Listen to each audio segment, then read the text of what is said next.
Why do I keep posting even with 0 views? Alam nyo ba kahit 10 views lang ang nakukuha ko? Why I keep on posting? 10 views may be small to you, but it is a great motivation for me. Dahil yung 10 views na yun, ibig sabihin may 10 ibang tao na took their time to watch my video. By the way, yung isa dumama ko. At nagiging motivation ko yun na merong tao use their time to watch your video.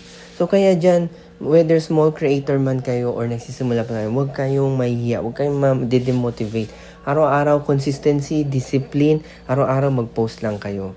Eventually, dadami din yan. Tandaan nyo, walang overnight success. Kaya huwag kayong mahihiya. Maliit man sa ibang tao, yung views mo para sa atin malaki na siya, motivation na siya. Kaya I hope makatulong din tong video na to sa'yo, sa iyong journey. Kaya keep on posting, huwag mahiya, learn and improve, and then be consistent lamang.